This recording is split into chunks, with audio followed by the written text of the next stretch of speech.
रख हौसला वो मंजर भी आएगा, प्यासे के पास चलकर समंदर भी आएगा। थक कर ना बैठ ओ मंजिल के मुसाफिर, मंजिल भी मिलेगी और मिलने का मजा भी आएगा। नमस्कार दोस्तों, मैं अनिल बरमोला स्वागत करता हूं आप सभी का आज के अध्याय में। आज हम चर्चा करेंगे मौर्योत्तर काल के बाद के शासन के बारे में, यानी मौर्य वंश के बाद कौन कौन से शासन भारत में आए, उन्होंने कितने समय तक शासन किया, इनकी चर्चा आज हम करें। इससे पिछले अध्याय में हमने चर्चा की थी मौर्य काल के बारे में, चंद्रगुप्त मौर्य, बिंदुसार, अशोक के शिलाभिलेख, मौर्य काल के बारे में हमने जाना और लास्ट में मौर्य काल का अंत होते हुए हमने देखा था। मौर्य काल का अंत पुष्यमित्र, उसका लास्ट जो शासक था बृहद्रथ, उसकी हत्या पुष्यमित्र शुंग ने कर दी और शुंग वंश की स्थापना करी। तो आज की चर्चा जो होगी वो मौर्योत्तर के बाद जितने भी वंश उभर कर आए, शुंग वंश, कर्णव वंश, सातवाहक वंश, शक, चोल वंश, चेर, पांड्य, कुषाण वंश, इनके बारे में चर्चा आज हम करेंगे। तो भारत के मैप में यहाँ पे आप देख सकते हो, ये पहले पूरा का पूरा हम कह सकते हैं कि पूरा इतना भारत मौर्यों के पास था। पर जैसे ही मौर्य काल खत्म हुआ उसके बाद अब मौर्य शासन जितने भी राज्य थे वो इससे अलग होते चले गए। पश्चिम भारत में यूनानी अटैक शुरू हो गए और वो अलग हो गया। दक्षिण भारत अपने आप को अलग साबित कर अलग राज्य बनाने में लग गया और बस थोड़ा सा हिस्सा जो मगध का था उससे थोड़ा सा ज्यादा हिस्सा अब वो शुंग वंश के पास रह गया। शुंग वंश ने ये जो मगध का हिस्सा है, जिसको हम पहले भी देख चुके हैं, इतना ही हिस्सा अब रह गया इनके पास और इसे हम शुंग वंश कहेंगे। इसी फोटो में आप देख सकते हो ये जितना एरिया ये पीले कवर है, ये शुंग वंश है। इसके नीचे जो दक्षिण में दिखाई देता है ये सातवाहक वंश है। दक्षिण पश्चिम में जो तमिलनाडु का हिस्सा है यहाँ पे चोलों का शासन था और जो केरल का हिस्सा है यहाँ पे पांड्यों का शासन था। इन सभी वंश अब इंडिपेंडेंट हो गए जब से मौर्य काल खत्म हुआ, तब से ये अलग अलग वंश उभर कर आए। इनकी चर्चा आज के अध्याय में हम करेंगे। हम शुरुआत करते हैं शुंग वंश से। शुंग वंश की स्थापना किसने की है? पुष्यमित्र शुंग। पुष्यमित्र शुंग जो था वो सेनापति था, मौर्य वंश के अंतिम शासक। मौर्य वंश का अंतिम शासक था बृहद्रथ, उसका सेनापति था पुष्यमित्र शुंग। और पुष्यमित्र शुंग ने बृहद्रथ को मारकर नए वंश मौर्य वंश को खत्म कर शुंग वंश की स्थापना की। इन सभी वंशों को हम ब्राह्मण वंश भी कह सकते हैं, फिर ब्राह्मण साम्राज्य। इससे पहले हमने जैन और बौद्ध, इनकी शक्तियों को देखा था कि ये कितने फैल गए थे।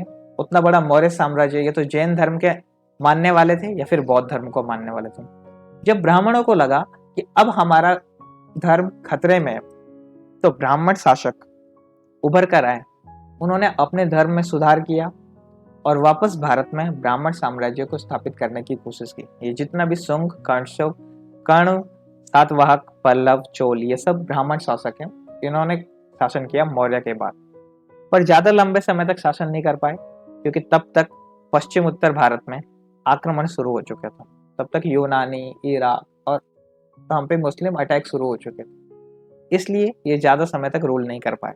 पर इनके बारे में जो भी विशेष जानकारी परीक्षा में पूछी जाएगी उनको आज हम चर्चा कर लेते हैं। तो पहला महत्वपूर्ण बिंदु कि इस वंश का, शुंग वंश का स्थापक कौन था? तो इस वंश का संस्थापक पुष्यमित्र शुंग था। नाम से ही पता चलता है।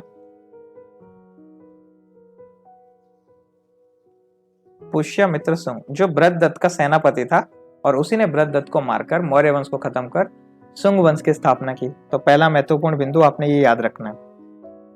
दूसरा महत्वपूर्ण बिंदु जो है वो ये है कि इसने अपनी राजधानी, इस वंश की राजधानी, मौर्यों की राजधानी पाटलिपुत्र थी, इन्होंने राजधानी बदल दी थी क्योंकि अब उतना बड़ा इलाका इनके पास बचा ही नहीं है राजधानी बनाने के लिए। जितना इलाका है उसकी राजधानी विदिशा, इन्होंने राजधानी को विदिशा ले आए थे। ठीक, दूसरा महत्वपूर्ण बिंदु। तीसरा महत्वपूर्ण बिंदु यह है कि कालिदास, इस समय कालिदास ने एक पुस्तक लिखी जिसका नाम है मल्लिका अग्निमित्र, जो कि शुंग वंश का दूसरा शासक, पुष्यमित्र शुंग के बाद जो अगला शासक बना उसका नाम है अग्निमित्र। पुष्यमित्र शुंग के बाद अगला शासक बना अग्निमित्र। अग्निमित्र और मल्लिका की शादी का वर्णन कालिदास ने अपनी किताब में की है जिसका नाम है मल्लिका अग्निमित्र। तो ये किताब का नाम भी याद रखना है, कालिदास की रचना,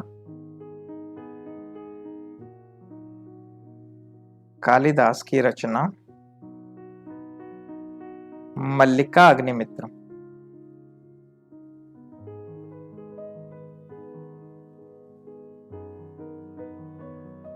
मल्लिका अग्निमित्र में हमें शुंग साम्राज्य के बारे में जानकारी मिलती है।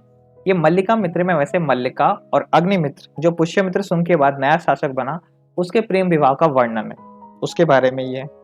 अच्छा, पुष्यमित्र शुंग ने ये ब्राह्मण धर्म को मानता था, तो इसने पतंजलि की सहायता से अश्वमेध यज्ञ कराया। तो कह सकते हैं कि इसका जो ज्योतिष है या फिर कह सकते हैं जो उसका मित्र है पतंजलि, पतंजलि ने पतंजलि एक मिनट, हाँ,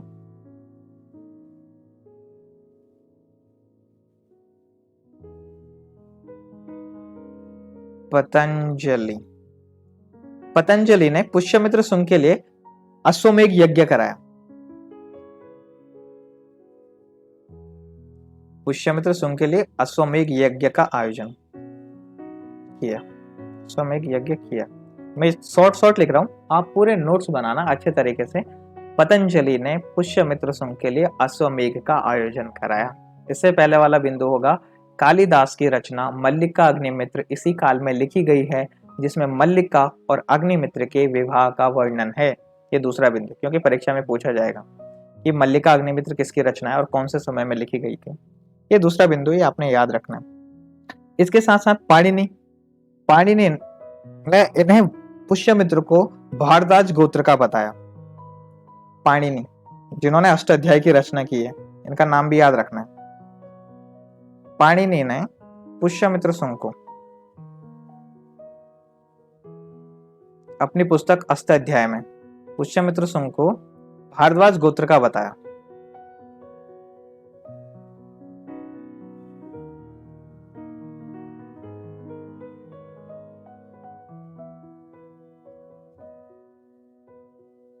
ये पांचों महत्वपूर्ण बिंदु है जो अपने पुष्यमित्र शुंग के बारे में याद रखना है। इसने 36 वर्षों तक शासन किया। छठा बिंदु वैसे इंपॉर्टेंट नहीं है पर कह सकते हैं पुष्यमित्र शुंग ने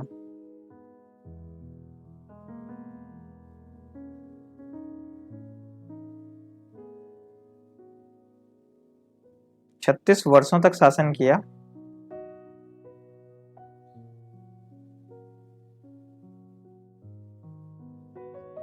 और इस वंश का अंतिम शासक था देवभूति।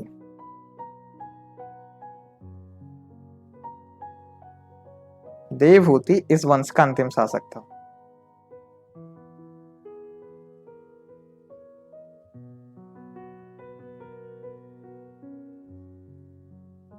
अंतिम शासक था। तो ये कुछ महत्वपूर्ण बिंदु शुंग वंश के बारे में। संस्थापक, दूसरा महत्वपूर्ण शासक अग्निमित्र, इनकी राजधानी विदिशा, इनके ज्योतिष या फिर इनके पंडित का नाम पतंजलि जिन्होंने इनके लिए अश्वमेध यज्ञ कराया। पाणिनि ने अपने पुस्तक में इन्हें भारद्वाज गोत्र का बताया। ये कुछ महत्वपूर्ण जानकारियां हैं जो आपने याद रखनी है, परीक्षा में पूछी जाएंगी। ठीक है। इसी समय इन्होंने क्या किया, जो स्तूप थे, स्तूप के चारों तरफ लकड़ियों का इस्तेमाल करना शुरू किया। वैसे स्तूप के चारों तरफ पहले जब हमने मौर्य काल पढ़ा था तो मौर्य काल में स्तूप बनाए जाते थे, तो स्तूप वो पत्थरों के बनाते थे और उसके चारों तरफ की आकृतियां जो भी थी वो पत्थरों की। इन्होंने उनकी जगह लकड़ियों का इस्तेमाल करना भी शुरू किया। तो ये शुंग वंश के बारे में कुछ महत्वपूर्ण जानकारी है। एक और बात याद रखना कि पुष्यमित्र शुंग का समय काल कब से कब तक था।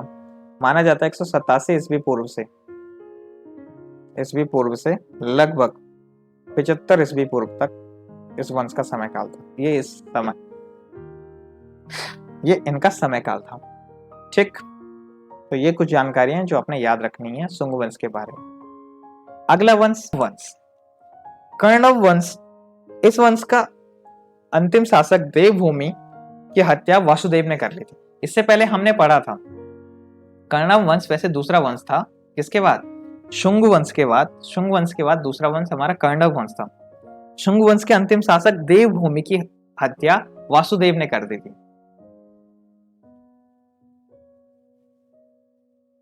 शुंग वंश के अंतिम शासक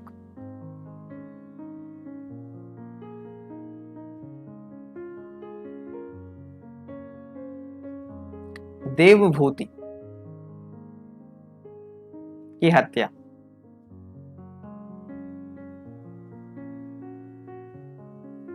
वासुदेव ने कर दी थी। वासुदेव ने की और कर्णव वंश की स्थापना की।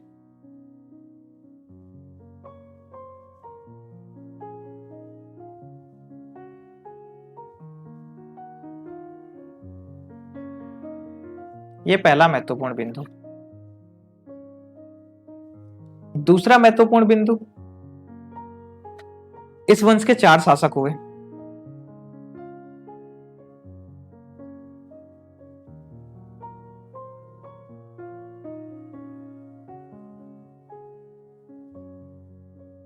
उनके नाम आपने याद रखने हैं। पहला था वसुदेव, दूसरा भूमिमित्र, तीसरा नारायण,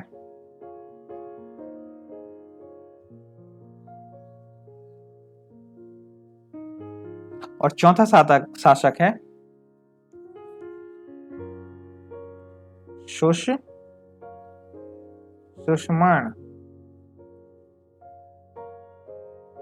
सुशर्मण।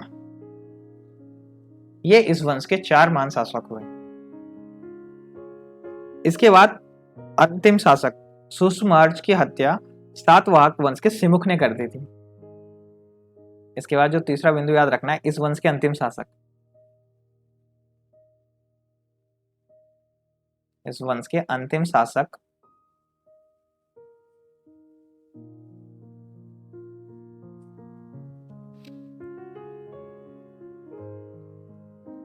सुशर्मण की हत्या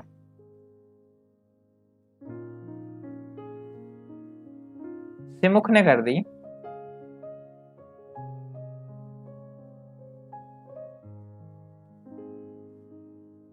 और सातवाहन वंश की स्थापना की।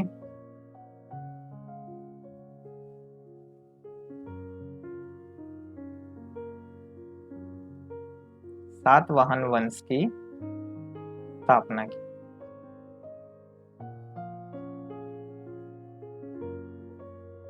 तो ये 3 बिंदु है जिनको आपने याद रखना है कि कर्णव वंश की स्थापना वासुदेव ने की, इसके 4 महान शासक और इसका अंतिम शासक सुषुवर्ण की हत्या सिमुख ने करके सातवाहन वंश की स्थापना कर दी। इस वंश के बारे में और ज्यादा विशेष जानकारियां नहीं मिली कहीं। अगला बिंदु है हिंदू यूनानी शासक। ये वो लोग हैं, जब मौर्य काल ताकतवर नहीं रहा तो पश्चिम भारत पे, उत्तर पश्चिम भारत से अटैक कर कई शासक आए और उन्होंने भी पश्चिम उत्तर भारत पे आक्रमण करके अपना आधिपत्य जमाया। तो सबसे पहला आक्रमणकारी था डेमेट्रियस। डेमेट्रियस ने सबसे पहले 183 ईस्वी पूर्व पश्चिम उत्तर भारत पर आक्रमण किया और पंजाब का एक बहुत बड़ा हिस्सा जीत लिया और इसने अपनी राजधानी साकल बनाई।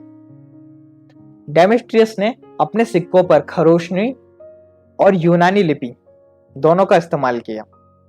ये दूसरा महत्वपूर्ण बिंदु है। इनके बारे में कई बार परीक्षा में पूछा जाता है कि पहली बार सिक्के भारत में किन्होंने चलाए, तो वो किन्होंने चलाए थे, वो यूनानियों ने चलाए थे, ठीक। और इन्होंने सोने के सिक्के चलाए थे। तो सबसे पहले सोने के सिक्के किन्होंने चलाए, तो ये भी तुमने याद रखना है कि सबसे पहले सोने के सिक्के किन्होंने ही चलाए थे, हिंदू यूनानी। और अगर पूछे कि सबसे पहले शीशे के सिक्के किसने चलाए, तो वो सातवाहन ने चलाए थे।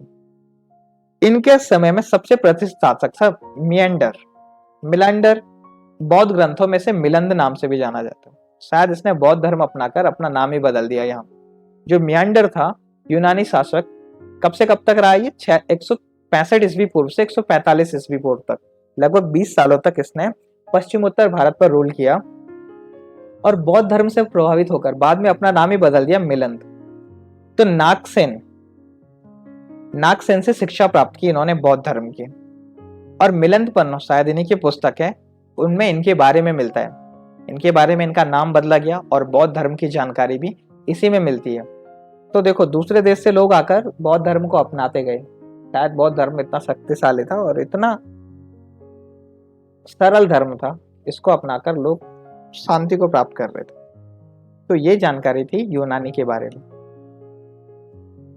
के पहली बार इसी शासन में चले और भूमिदान की प्रथा भी इन्हीं लोगों ने चलाई। अब बात कर लेते हैं शक या फिर पहलव वंश के बारे में। शक जो थे वो सरदरिया के उत्तर के निवासी थे और खानाबदोश और बर्बर जाति को बिलोंग करते थे। खानाबदोश बर्बर जाति का मतलब है जो एक जगह टिकते नहीं, ये वैसे इनका जो इलाका है वो पश्चिम उत्तर भारत है, उस इलाके को ये बिलोंग करते थे। इनके इलाके में क्या क्या आता था? अफगानिस्तान आता था, पंजाब आता था, मथुरा और पश्चिमी भारत, इसके साथ साथ उत्तरी दक्कन। इन्होंने अपनी 5 शाखाएं बनाई हुई थी, मतलब इनका क्षेत्र जो था वो अफगानिस्तान, पंजाब, मथुरा, पश्चिम भारत और उत्तरी दक्कन तक पहुंच गया था। इनका सबसे प्रतापी राजा, इसका नाम याद रखना है तुमने, रुद्रदामन, जिसने गुजरात में सुदर्शन झील का निर्माण कराया। ये तो क्वेश्चन कई बार परीक्षा में पूछा गया है कि सुदर्शन झील का निर्माण किसने कराया। तो शक के सबसे प्रतापी राजा, शक वंश या फिर पल्लव वंश के सबसे प्रतापी राजा रुद्रदामन ने सुदर्शन झील का निर्माण कराया। पहली बार जो इनके द्वारा लिखे गए उल्लेख हैं वो संस्कृत भाषा में मिले। जितने अभिलेख इनके द्वारा लिखे गए या फिर कह सकते हैं जो जूनागढ़ का अभिलेख है, जो इस काल का माना जाता है, पल्लव के काल का माना जाता है, वो पहला अभिलेख है जो संस्कृत भाषा में लिखा गया। इससे पहले हमने अशोक के अभिलेख पढ़े थे, उनको खरोशनी ब्राह्मी लिपि में लिखते थे और उनको पढ़ने की पहली सफलता मिली थी जेम्स प्रेसेंस को 1837 में। लास्ट बिंदु, शकों को हराकर कुषाण वंश की स्थापना हो गई थी। शकों को हराकर कुषाण वंश में मिला दिया था, ठीक है, कुषाण शासकों ने, जिनको बारे में हमने अभी थोड़ी देर पहले पढ़ा भी है कि शकों को हराया कुषाण ने, ठीक। तो इस तरह से इनका ऑर्डर चलता है, ठीक है। उम्मीद करता हूं कि आपको अभी तक की सारी। अगला वंश है कुषाण वंश। कुषाण वंश, वैसे तो इनके बाद कुषाण वंश के बारे में कुछ महत्वपूर्ण जानकारियां, जैसे पहला बिंदु, कुंजल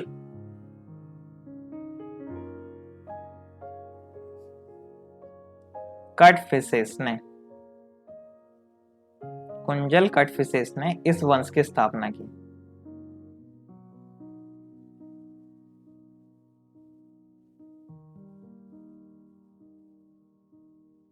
स्थापना की, ये पहला महत्वपूर्ण बिंदु इनके बारे में, ठीक है।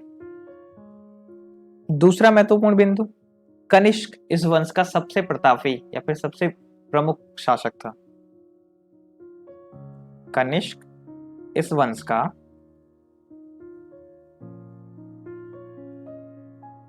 सबसे प्रतापी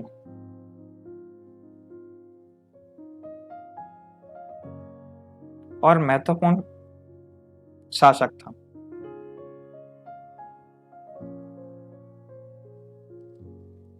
इसने अपनी राजधानी पेशावर बनाई।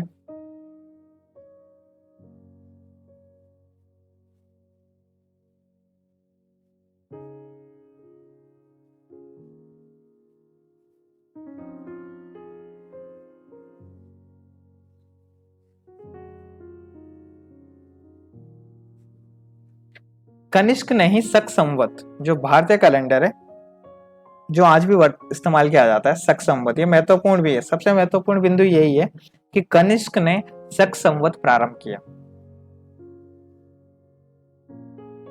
जो हिंदू कैलेंडर है।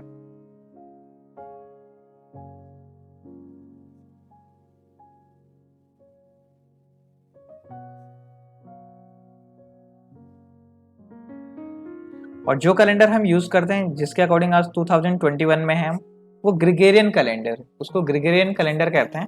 और जो हिंदू कैलेंडर है वो शक संवत, उसे कनिष्क ने शुरू कराया 78 ईस्वी, 78 ईस्वी में इसे कनिष्क ने शुरू कराया।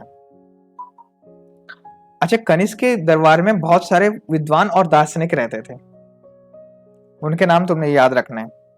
अश्वघोष, चरक, जिन्होंने चरक संहिता लिखी है, पार्श्व, अग्निमित्र, नागार्जुन, वासुदेव, ये सब कनिष्क के दरबार के मुख्य दार्शनिक थे।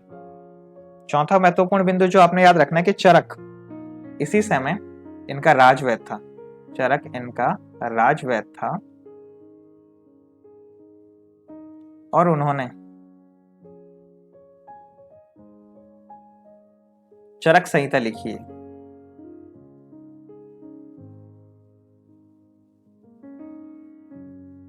चरक संहिता ये पुस्तक लिखी है, ठीक है। चरक संहिता में आयुर्वेद के बारे में जानकारी है। इसी के साथ साथ ये भी याद रखना है, अश्वघोष ने रामायण बुद्ध चरित्र की रचना की। इन्हीं के दार्शनिक अश्वघोष ने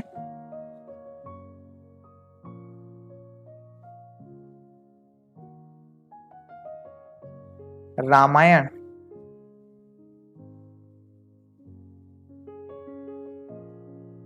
बुद्ध चरित्र, रामायण बुद्ध चरित्र की रचना की। ये दो दार्शनिक, इनका नाम आपने याद रखना है, ठीक है। नागार्जुन ने भी माध्यमिक सूत्र इसकी रचना की। नागार्जुन जो इनके समय में दार्शनिक थे, उन्होंने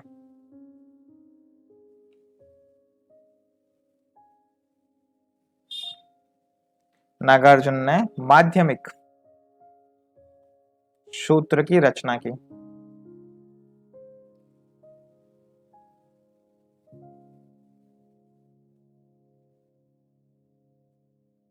यह भी आपने याद रखना है। और अंतिम बिंदु, कुषाण वंश का अंतिम शासक। इस वंश का अंतिम शासक वासुदेव था।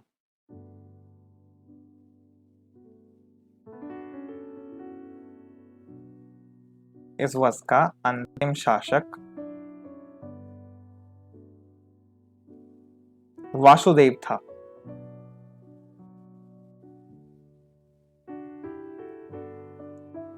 अब परीक्षा की दृष्टि से क्या क्या महत्वपूर्ण है? पहला तो कनिष्क, सबसे ताकतवर शासक और इनकी राजधानी। इन्होंने राजधानी पेशावर बनाई। शक संवत किन्होंने चलाया? कनिष्क ने। कौन से वर्ष में? 78 ईस्वी में। चरक इनका राजवैद्य था और उन्होंने चरक संहिता लिखी है जो आयुर्वेद के बारे में। अश्वघोष जो इनके दरबार में दार्शनिक था, उन्होंने रामायण बुद्ध चरित्र की रचना की है। नागार्जुन, इन्होंने माध्यमिक सूत्र पुस्तक की रचना की। और इस वंश का अंतिम शासक वासुदेव। ये 7 महत्वपूर्ण बिंदु है जो कुषाण वंश के बारे में, ठीक। इन कुषाण वंश के महत्वपूर्ण बिंदुओं को आपने याद रखना है। इसका अगला वंश कर्ण वंश, ठीक।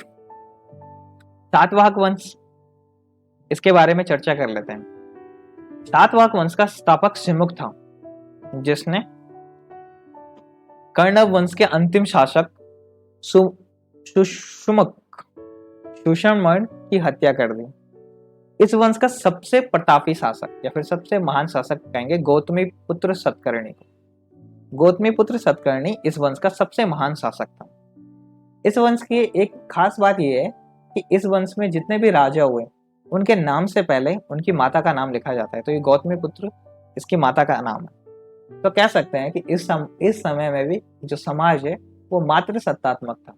इससे पहले हमने एक बार और देखा था मातृ सत्तात्मक समाज, हमने देखा था सिंधु घाटी सभ्यता में, जहाँ पे माता की चलती थी, पिता की नहीं, घर में। तो ये इस वंश में भी हमने देखा है कि सातवाहन वंशों के जितने भी राज हैं, उनके नाम से पहले उनकी माता का नाम जोड़ा जाता है। तो दूसरा बिंदु आपने याद रखना है कि सतकर्णी इस वंश का सबसे महान शासक था। अच्छा, गोमतीपुत्र सतकर्णी ने सातवाहन वंश में क्या क्या किया? गुजरात और राजपुताना इन दो इलाकों को अपने उसमें मिलाया और 130 ईस्वी में इसकी मृत्यु हो गई। तो ये दूसरा महत्वपूर्ण बिंदु है जो आपने याद रखना है। तीसरा, वशिष्ठी पुत्र पुलवामी तथा यज्ञ श्री सतकर्णी अंतिम 2 सातवाहन थे और पुलवामी के अमरावती बौद्ध स्तूप का पुनरुत्थान करवाया। पुलवामी ने अमरावती में जो बौद्ध स्तूप है उसका फिर से एक बार उसका रिपेयरिंग किया। पुनरुद्धारण का मतलब उसका रिपेयरिंग का काम कराया। और यज्ञश्री सतकर्णी जो इस वंश का अंतिम शासक भी है, यज्ञश्री सतकर्णी, इसने जो सिक्के हैं उन सिक्कों पे जलपोत का मतलब नाव उत्कीर्ण कराई। तो ये सातवाहन शासकों के बारे में कुछ महत्वपूर्ण जानकारी है।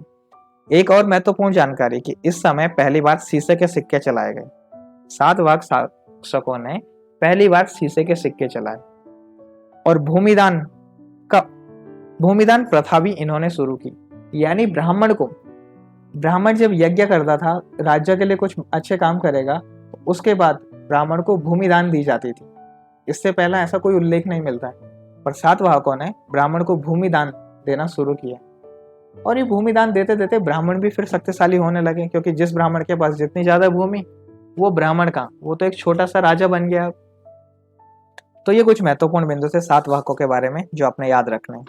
पहला राजा सिमुक, गौतमीपुत्र सतकर्णी सबसे पावरफुल राजा। इसके साथ साथ तीसरा बिंदु याद रखना है कि यज्ञश्री सतकर्णी ने जो उनके सिक्के हैं उन पे जलपोत बनाया, कांच के सिक्के। बातें समझ में आई होंगी। अगला बिंदु संगम काल। ये संगम काल क्या है? ये दक्षिण भारत के 3 शासन थे, चोल, इसके साथ साथ चेर और पांड्य। चोर, चेल और पांड्य के शासकों ने इनके समय में जो महान तमिल दार्शनिक हुए, उन सब ने एक तरीके से क्या काम किया, दक्षिण भारत की जो संस्कृति है ना, उसको बचाने का काम किया। तो संगम काल में उन सभी दार्शनिकों, कवियों, लेखकों को रखा गया है जिन्होंने दक्षिण भारत की संस्कृति और सभ्यता को बचाने का काम किया। क्यों? क्योंकि बौद्ध धर्म और जैन धर्म ज्यादा फैल रहा था, इसके कारण हिंदू धर्म खतरे में था। तो तमिल के कुछ कवियों ने संगम काल, उस टाइम को संगम काल कहते हैं जिस समय इन लोगों ने संघ ग्रुप बनाया और दक्षिण भारत में भारतीय संस्कृति और इसकी सभ्यता को बचाने का और हिंदू धर्म को बचाने का प्रयास किया। तो इनका काल तब तक माना जाता है जब तक यहाँ पे 3 वंश थे, चोल वंश, चेर वंश और पांड्य वंश। तब तक के काल को हम संगम काल कहेंगे। तो संगम काल के बारे में कुछ विशेष जानकारियां कि तमिल कवियों ने बनाया था इस संघ को, और संघ में तमिल का मतलब जो होता है संगम होता है। इसमें प्रमुख चोर, चेल और पांड्य वंश का उल्लेख है। ठीक है, ये कहां से कहां तक था? तो दक्षिण में कृष्णा नदी से और तुंगभद्रा नदी तक। दक्षिण में कृष्णा और तुंगभद्रा नदी के बीच में जितना भी इलाका है, उस इलाके में चोल, पांड्य और चेर बसते थे। इन्होंने संस्कृति और सभ्यता का विकास का काम किया, भारतीय संस्कृति और सभ्यता को बचाने का काम किया, और इन सब का श्रेय उस जमाने के महान शासक अगस्त्य को जाता है। तो ये भी इंपॉर्टेंट प्रश्न है जो पूछा गया परीक्षाओं में कि दक्षिण भारत के इतिहास, संस्कृति और सभ्यता के विकास का श्रेय किन्हें जाता है? तो वह अगस्त्य को जाता है। ठीक, आगे चर्चा करते हैं चोल वंश को लेकर। तो चोल वंश का प्रसिद्ध या फिर जो प्रमुख शासक था उसका नाम है करिकाल, जो 190 ईस्वी पूर्व गद्दी पर बैठा। ये पहला शासक है जिसके पास नौसेना भी थी। चोल वंश का सबसे पहला शासक जिसके पास नौसेना थी, और इसने इसी नौसेना की मदद से वेंडी का युद्ध भी जीता था। ये पहला महत्वपूर्ण बिंदु। दूसरा, इनका आय का मुख्य रोजगार जो था कपास था। कपास के साथ साथ वैसे तो यहाँ पे दूसरी चर्चा किसकी हुई है? कपास और सूती इन दोनों का व्यापार करते थे चोल शासक, और इन्हीं से इनके पैसे आते थे। इन्होंने अपनी राजधानी केवरीपट्टनम को बनाया। केवरीपट्टनम इनकी राजधानी थी। ठीक है, कावेरीपट्टनम को इन्होंने अपनी राजधानी बनाया। पेरुनर किले ने राजसूय यज्ञ कराया। सेन गणांक ने शैव मंदिर का निर्माण कराया चोल क्षेत्र में, जहां भी इनका शासन था। ठीक, तो ये हो गई इनके बारे में जानकारी। अगला और अंतिम शासन, जो अंतिम वंश है, वो चेर वंश है। चेर शब्द जो है वो एक तमिल शब्द है जिसका मतलब चेरल चरक होता है, मतलब पर्वतीय देश। चेर एक तमिल शब्द है और जिसका मतलब पर्वतीय देश होता है।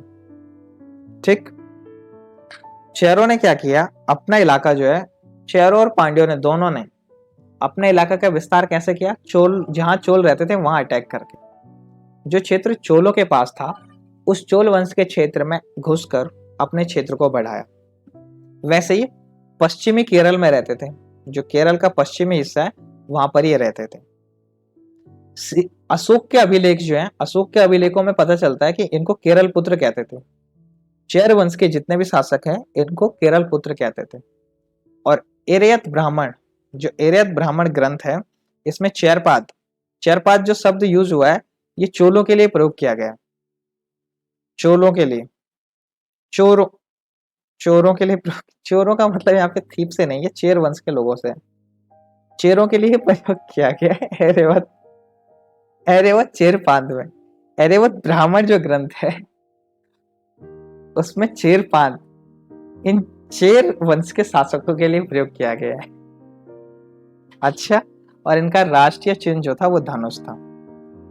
ठीक, तो ये चेर के बारे में चर्चा हुई। और पांडे की चर्चा तो रह गई है। पांड्यों की जानकारी हमें मेगास्थनीज की किताब से मिलती है। मेगास्थनीज ये वही आदमी है जो चंद्रगुप्त मौर्य के दरबार में आया था, जो सेल्यूकस निकेटर का सेनापति या फिर कह सकते हैं उसका राजदूत था। इसने इंडिका पुस्तक लिखी है। तो इसी ने अपनी पुस्तक में पांड्य वंश के बारे में बताया। ये कहता था कि जहां पांड्य रहते हैं वो मोतियों के लिए प्रसिद्ध है। उस राज्य को मोतियों का राज्य के नाम से जाना जाता था। और पाणिनि के अष्टाध्याय में भी इनकी चर्चा मिलती है।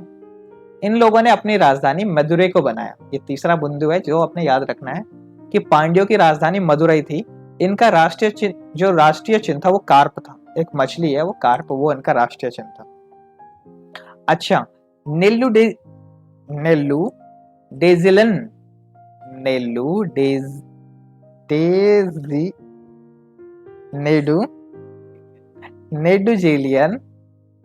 नेडुजेलियन इस वंश का प्रसिद्ध शासक था। ओके, और नेडियान, इस वंश का शासक नेडियान ने समुद्र पूजा की प्रथा आरंभ की थी। तो आज आपने इतने सारे वंश के बारे में जाना। उम्मीद करते हैं आपको ये सारी चर्चा समझ में आई होगी। हमने शुंग वंश, कर्णव वंश, इसके साथ साथ सातवाहक वंश को पढ़ा, पल्लव वंश, चोल वंशों को पढ़ा। हिंदू यूनानी के बारे में सबसे महत्वपूर्ण बिंदु याद रखना तुमने कि पहली बार सोने के सिक्के यही लाए थे। इन्होंने इंडिया पे अटैक करके, मतलब ये दूसरे देश से आए हुए यूनानी, यही पहली बार यहाँ पर सोने के सिक्के लेके आए थे। पल्लव वंश, कुषाण वंश। कुषाण वंश के बारे में तुमने ये जाना कि कुषाण वंश का शासक कनिष्क, जिसने शक संवत चलाया।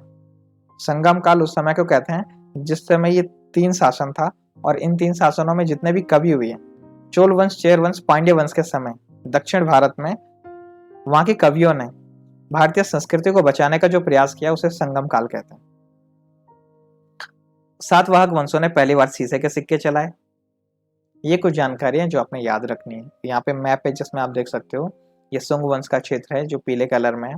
ये नीचे वाला क्षेत्र सातवाहक का है। इसको अगर तुम इधर के साइड देखोगे तो ये चोलों का क्षेत्र है, और केरल की तरफ, पश्चिम केरल की तरफ देखोगे तो ये पांड्यों का क्षेत्र। तो मौर्य साम्राज्य इतने भागों में टूट गया था, और इतने उत्तर पश्चिम दक्षिण भारत में अलग अलग शासकों ने रूल किया, अलग अलग तरह के किंगडम बसाए। आज की चर्चा यहीं पे तक। अगले अध्याय में हम गुप्त साम्राज्य, जो गुप्तकालीन साम्राज्य है, उसके बारे में चर्चा करेंगे। इससे जुड़े हुए महत्वपूर्ण प्रश्न आप हमारी वेबसाइट पे विजिट कर सकते हैं। इसी के नीचे, इसी वीडियो के आगे आपको इससे जुड़े हुए महत्वपूर्ण प्रश्न मिलेंगे। उनके माध्यम से तुम जान सकते हो कि तुमने कितना सीखा है। अपना रिवीजन कर सकते हैं, अपना आकलन भी कर सकते हैं। धन्यवाद। आज की क्लास हम यहीं पे रोकते हैं।